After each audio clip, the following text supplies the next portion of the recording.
Chapter 15. The Ache of Nostalgia, the Advisory Circle. The Advisory Circle, helping you make the right decisions. With its suggestions of a benevolent bureaucracy, the Advisory Circle was always the perfect name for a ghost box act.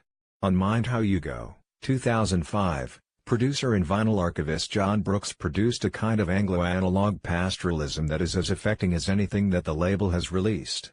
In what has since been established to be the customary ghost box fashion, Brooks's analog synthesizer doodles, all the more powerful, somehow, for their unassuming slightness, gently triggered drifts down, false, memory lanes, inducing you to recall a mass-mediated past which you never quite experienced. Mind How You Go frequently invokes that talisman of 1970s paternalism, the public information film, and it's perhaps no accident that the rise of Ghostbox has coincided with the emergence of YouTube, which has made public information films and other such street furniture of 1970s audiovisual experience widely available again. What Brooks captures extremely poignantly is the conflicted cluster of emotions involved in nostalgic longing. Mind How You Go and Nuclear Substation summon remembered sunlight from childhood summers even as their doleful melodies are laced with a deep sense of loss. Yet there's a very definite but subdued joy here, too, in the way that a track such as Osprey achieves a kind of faltering soaring. It's not for nothing that the word ache is often associated with nostalgia, and the Advisory Circle's music positively aches with a sadness that is simultaneously painful and enjoyable. 2011's As the Crow Flies felt folkier than the Advisory Circle's previous releases, with acoustic guitars creeping over the analog synthesizers like ivy spreading over the frontage of a brutalist building. The album's closing track, Lonely Signalman, brings these different textures together beautifully. Its vocoded refrain, "Signalman lives all alone" / "Signalman is all alone," is simultaneously playful and plangent, a combination that is typical of Brooks's work. I asked Brooks about the roots of the exquisite sadness that colors his music. "A lot of it stems from my childhood. Without wishing to go too far down the tortured artist path, I will say that my upbringing was a cyclic period of safety, security, contentment, anxiety, despair and sadness. As an adult, I've managed to work through a lot of these childhood feelings and channel them into what I'm doing musically. Thankfully, I can now make sense of a lot of stuff that happened back then. I can balance this against any residual scars I might be left with. I'm not saying I'm glad that I had a turbulent childhood, but for what it's worth, it has shaped my art, quite indelibly." A paradoxical impulse lies behind Brooks's work. He is fascinated by functional culture, that which we don't consciously hear or see but which shapes our experience of environments, yet the attention on what was background necessarily pushes it into the foreground.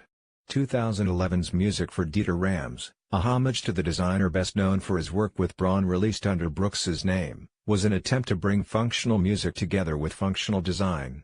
Rams's slogan-less, but better could equally apply to the original conception of ambient music.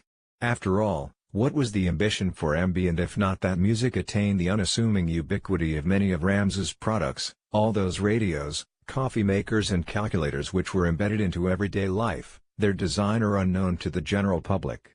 Perhaps for that reason, Brooks isn't the first artist to dedicate music to Rams. Alvin Otto devoted two wonderfully eerie tracks on his For Two album to the designer. It's those things lurking at the background of attention, things that we took for granted at the time, which now evoke the past most powerfully. With hindsight, Brooks says, the fact that these things are so evocative of the past, accentuates and crystallizes my interest in them, but actually, I've always been interested in things in the background. For me, that's where the really interesting stuff has always been.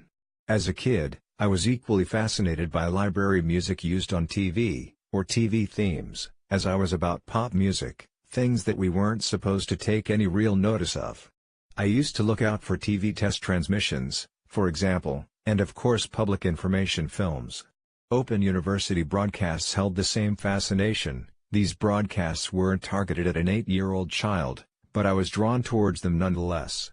I was also drawn to logos, branding and so forth.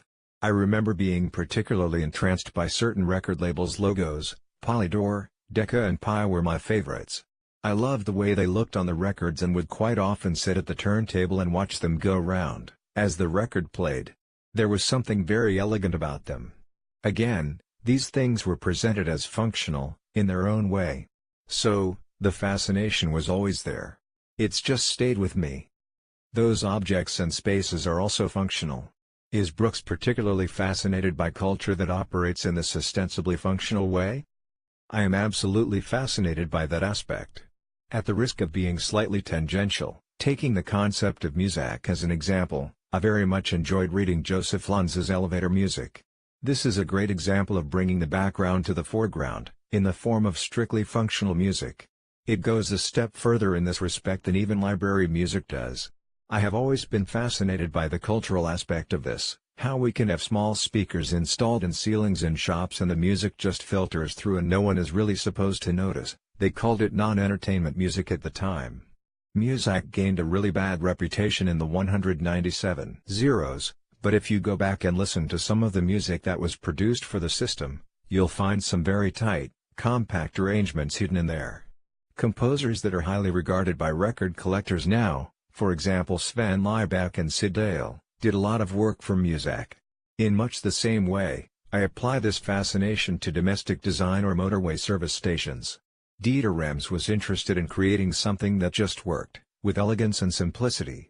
I love the fact that he wasn't searching for fame with his designs, but now we can celebrate those designs publicly and hand him the spotlight, as it were, in much the same way as we have discovered composers like Sven Liebeck.